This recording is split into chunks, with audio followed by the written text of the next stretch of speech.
Welcome to Shift, a college admissions podcast for a changing world and also covering the ACT, SAT, and CLT exams.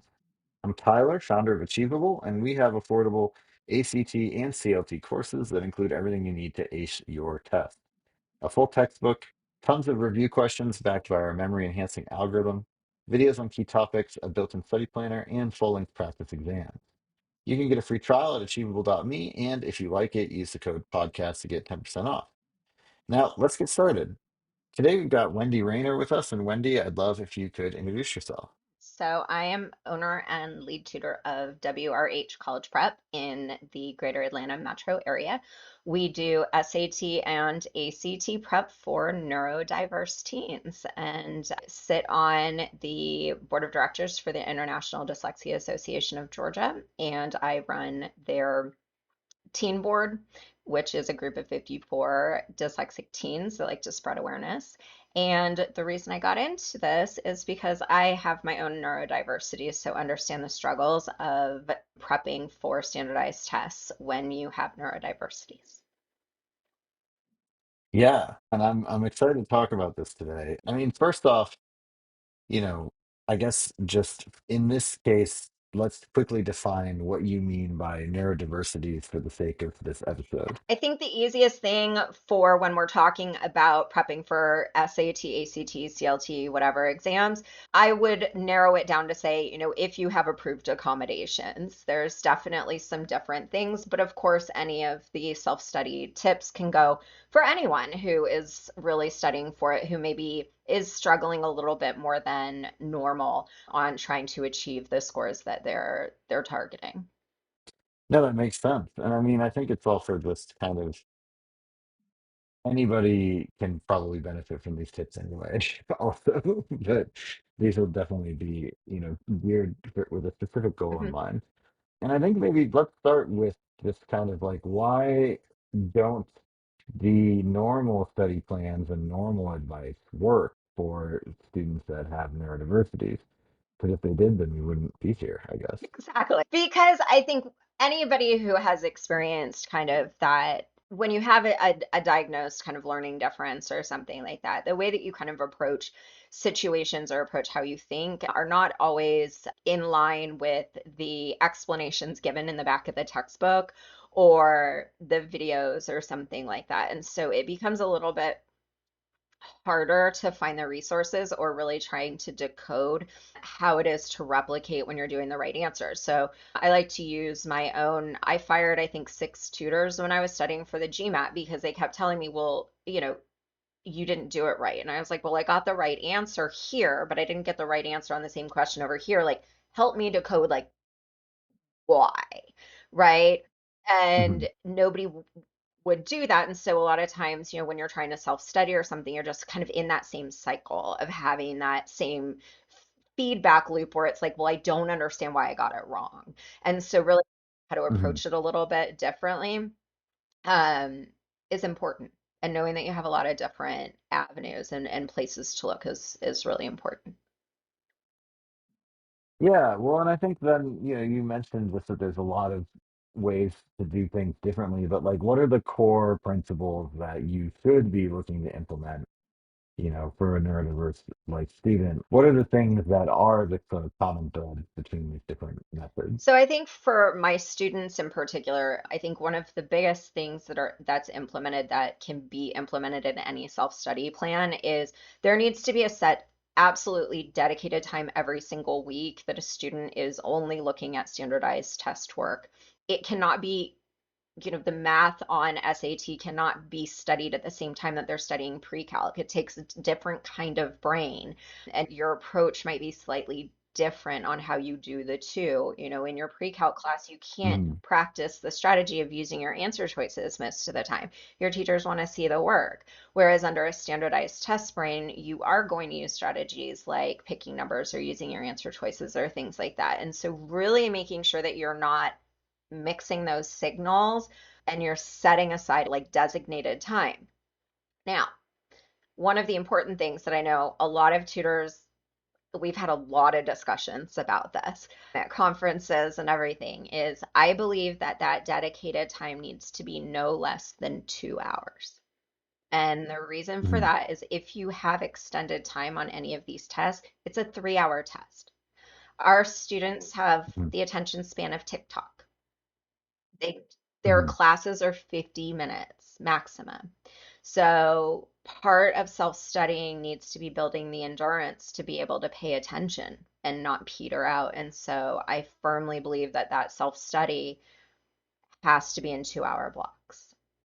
Well, that makes a lot of sense. I mean, so what I'm getting so far is like structure and also not like making sure that your brain is very like I'm studying for this now versus this in a different time and not mixing those two. And then also making sure that you're, focused on like essentially simulating the test environment, right? Like building the skills to do that. When you're, a parent with a child that has a neurodiversity, how can you kind of diagnose like what their strengths and weaknesses are with relation to like standardized testing, and then also kind of how once you've understood those strengths and weaknesses, like how you're going to approach structuring their study so that it's most effective for them. So I think number one is parents need to realize that grades do not equal test scores. And so just because your kid has an A in pre-calc does not mean that they're going to get an 800 on the SAT math section. They don't equate. And so it's really important to use kind of like platforms like yours in that, that have Mhm. diagnostic tests and standardized tests and stuff like that, like practice to really be able to use that in the standardized testing environment to understand what they fundamentally know and don't. And, all of those mock test you have that broken down on there. So I think resources like that is super duper important. Once you use that to diagnose and you get those reports, then you can really start helping your child like dig in. But what you can do before even diagnosing, and I encourage all parents to do this, neurodiverse or not, is it's really reading is a lost art. And that's where most of our students really struggle in decoding the text. And even more Mhm. so when, you have kind of a neurodiversity on top of it. So really making reading and conversations about articles and really encouraging reading as a family is important. And what I mean by that is, it could be something in Sports Illustrated and there's an article and like really encouraging your child to read it and have a discussion about it in the car on the way to batting practice or whatever. But really kind of having those deeper conversations, taking it offline. I would love it if everybody read, the New Yorker, but let's start small. Right. Well, and that's actually what I was going to go to next is like it sounds like, you know, to put it another way, it's like, how do you get better at the SAT? Well, start by Yeah. reading, like reading articles, right? And it just feels like it's a little bit of a disconnect, but at the same time, it's like you're trying to kind of chunk this down into like manageable steps that you can then take and kind of continue to take, right? Can you talk more about that? Just like how, a parent can kind of take their identified goals and try to think about kind of how to get from here to there without overwhelming the student or making them suddenly on a strict military timetable. I think number one, the first thing is take the flashcards and throw them out the window.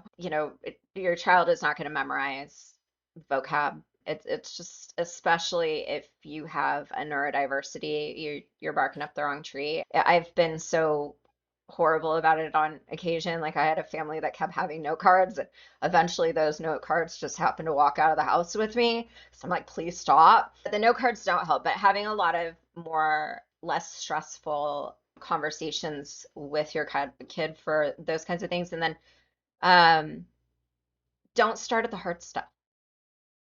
You know, when we are talking about the students today, our rising juniors, so our class of 2027, we have to remember that they were COVID in fifth grade.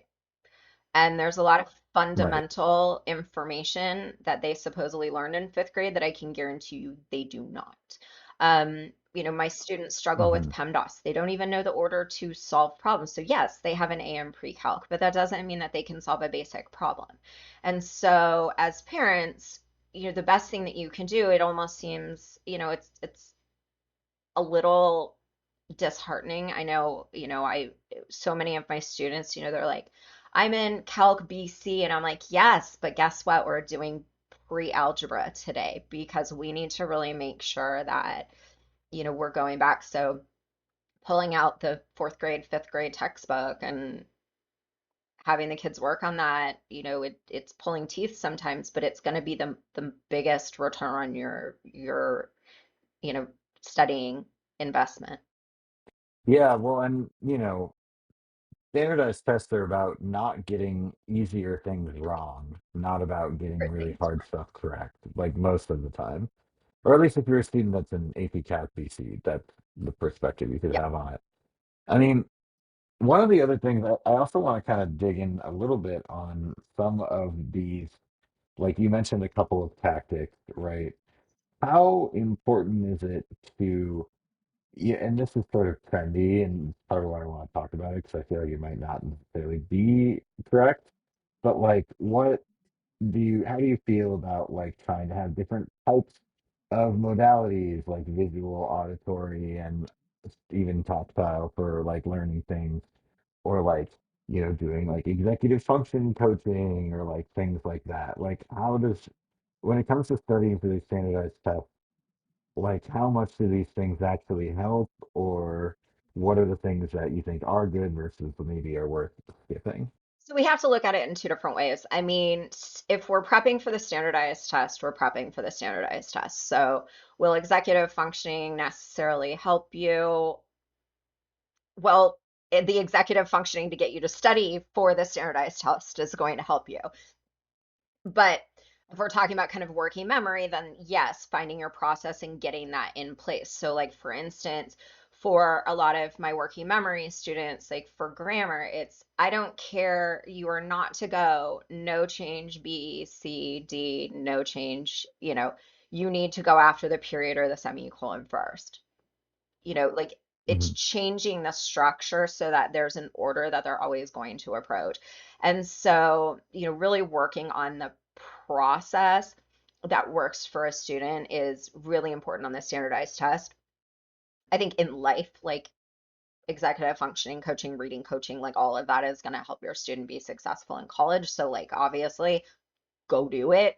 But for the purposes of SAT and ACT. Now, the other thing is that you must study in the format that the test is going to be in. So if you're taking the SAT, obviously you want your practice to be on the screen. That means that on the SAT, you can't write on the screen. So you can't be using your iPad and like writing on it, right? You have to learn Right. how to like put it down on paper. If you have dyscalculia or dyslexia, or you're going to run into problems translating it back and forth. You're going to miss a lot of math problems because you transcribed the numbers. Period. You're going to miss a ton of negatives. So you really have to be aware of why, not just like, oh, I didn't get it right. It's really tracking that. Do I think any student with dyslexia, dyscalculia, dysgraphia should be taking a digital test? No, I do not. I think they need to take paper, which means that their only option is the ACT. I'm very passionate about Hmm. that. But do I think pretty much anything else could be taking digital? Yes. And should they be taking the digital ACT? Hard no. If they're going to take digital, they should take the SAT. My passion about that. Yeah, yeah, yeah. I mean, that all makes a ton of sense, right? And I think that it's important for really just for like the student to be able to kind of, I guess, just like have a plan and then do the plan, and then like that's like a standard thing that they practice, right? It's like, okay, for PEMDAS, I'm going to do it like this. For grammar questions, I'm going to do these things. I think just like, how do you kind of keep track of their progress in learning and implementing these like tools and tactics and things like that without adding a ton of pressure? So I think self-studying error logs are incredibly important. When you're working with a tutor, I'm Hmm. keeping the error log in my head. Like I know what I need to poke. at with my student.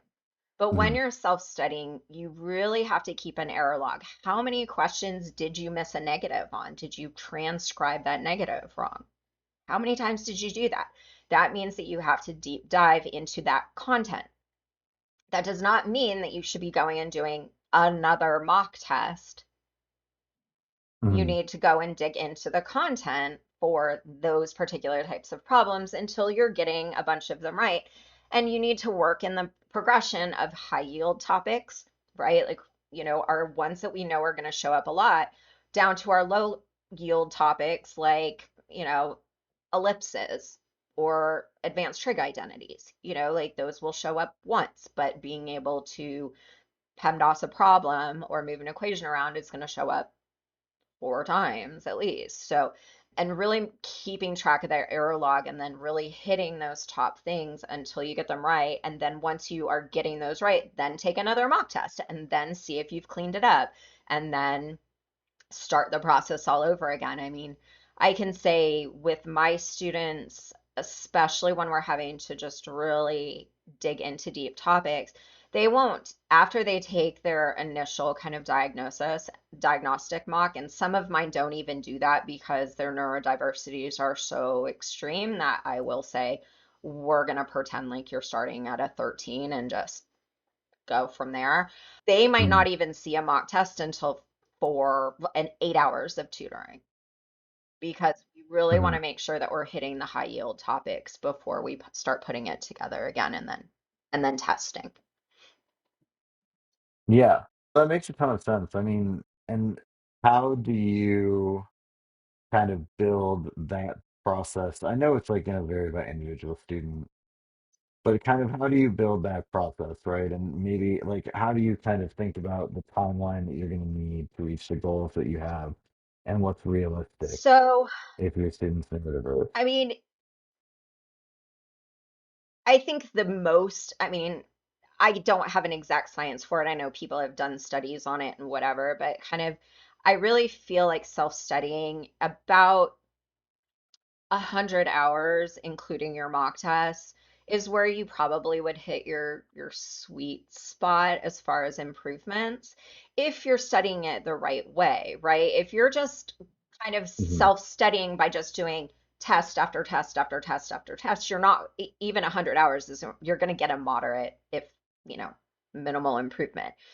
But if you're really using that diligently, I can't see, I mean, I would think that would yield, it seems like a lot, but when I've kind of thought back it between my tutoring and mock tests and their homework, I get kind of backed up a little bit and I'm like, yeah, usually it takes about probably 60 hours between self-studying with and or the kids' homework and tutoring hours to get that beautiful result. So obviously it's going to take a little bit longer if you're self-studying. So that's always been kind of my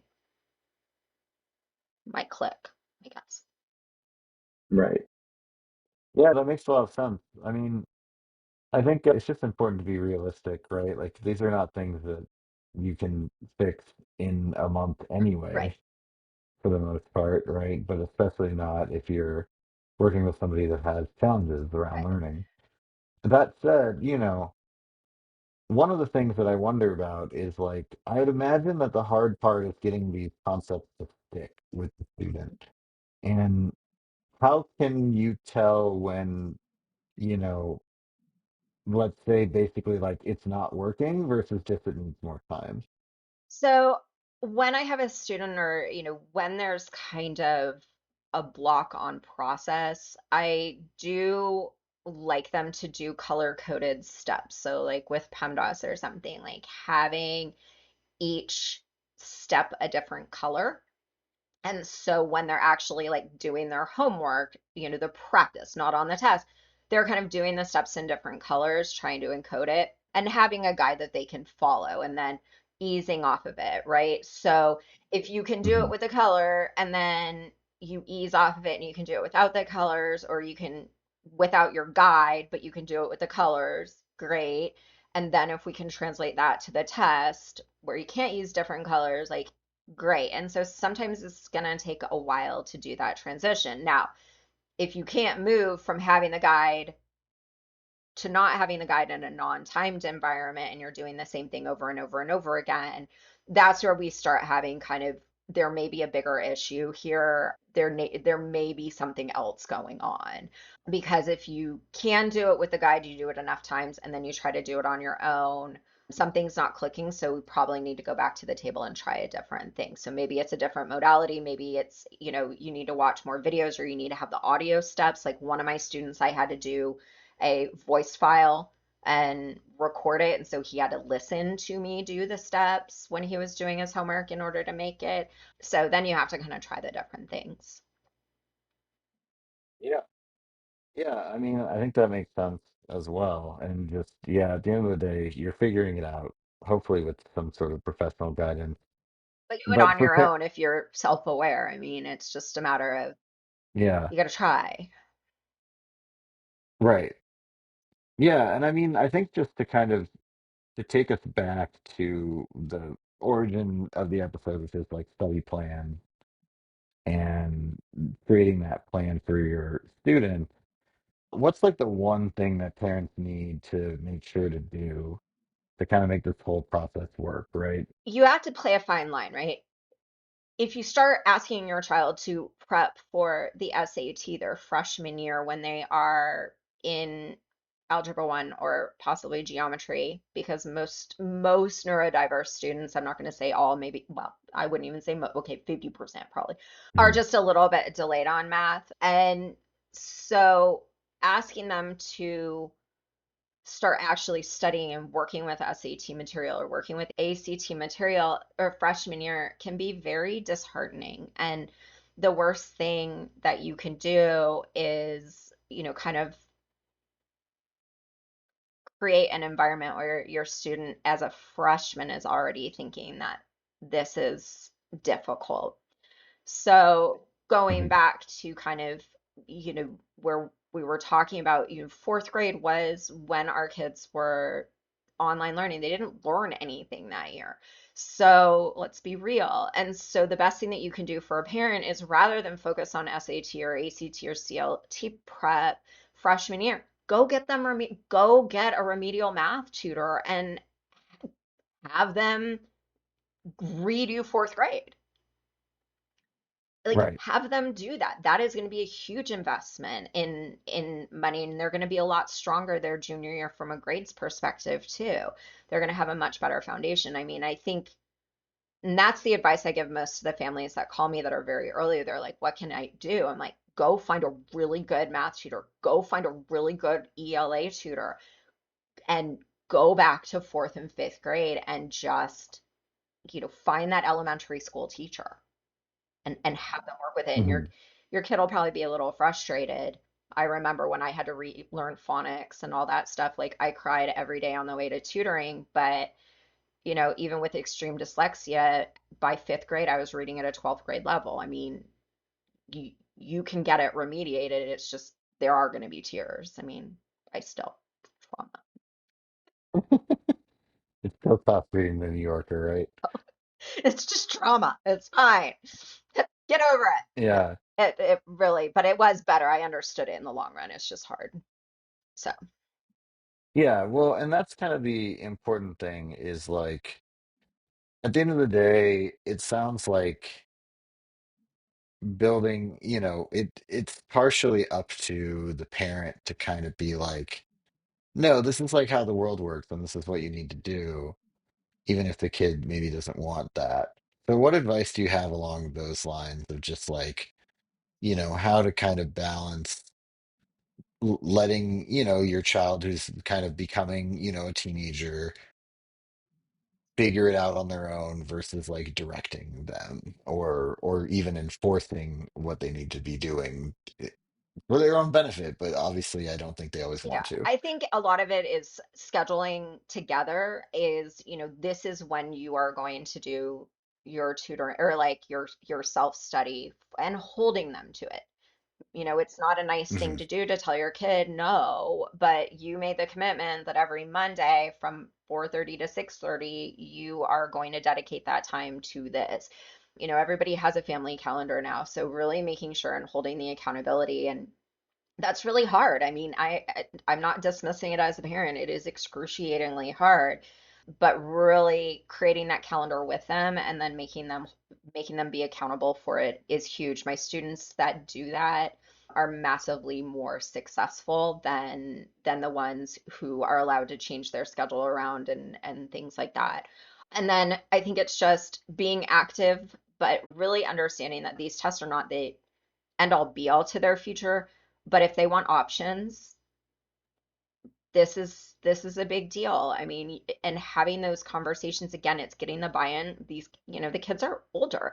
They are starting to understand the cost of college and things like that. If you are not going to let them go out of state if they don't get a scholarship, then you need to be honest with them about it so that they can, again, have ownership of the process and understand what they need to do. And again, it's a hard thing as a parent, and it's a hard thing because every household is different. But I will say, with my experience and 15 years and all the kids that I've seen in all the different ways, the kids that are the most bought into the process are the kids that have schedules that they are bought into and that they understand the college process, the expectations from a financial standpoint, that if they want to go somewhere, they have to Mhm. get scholarships. This is the number they have to hit. And and those are the ones that the parents are not having to pound at all. Right. Yeah, exactly. I mean, maybe sort of the conclusion is make them be self-motivated, right? Because at the end of the day, you can tee them up perfectly, but if they're not going to do the work, then it's not going to Well, matter. exactly. So that's exactly it. Do you have any other comments on this topic before we wrap up? No, I think really, using platforms, I think it's just really important to reiterate when self-studying, do not just use practice tests, like really use content so that you can dig in. So, like I was saying, like Achievable, like your platform, all of that stuff, like you really have to have content behind it, not just practice tests. And, you Hmm. have to be really diligent about owning your mistakes and not just like looking at the explanation video and being like, whatever, got it wrong. That was the right answer. So it's a lot of self-reflection. But every child, I mean, I was not a good standardized tester. I think the PSAT that I took my sophomore year, I think I got something around like 450 because I didn't like any of the answers in the reading section. But I've taken 90 tests at this point of my life. And so, I can get a Hmm. perfect score on pretty much any of them that I take, other than the digital SAT because I'm dyslexic. And, you can do it. Anybody can do it. I'm not crazy intelligent. It just, the more work you put into it, the more you're going to get out of it. Right, exactly. Well, thank you so much. This has been Shift, the college admissions podcast for a changing world, hosted by Tyler from Achievable with Wendy Raynor from WRH College Prep. And you can get a free trial of Achievable's ACT and CLT courses by going to achievable.me.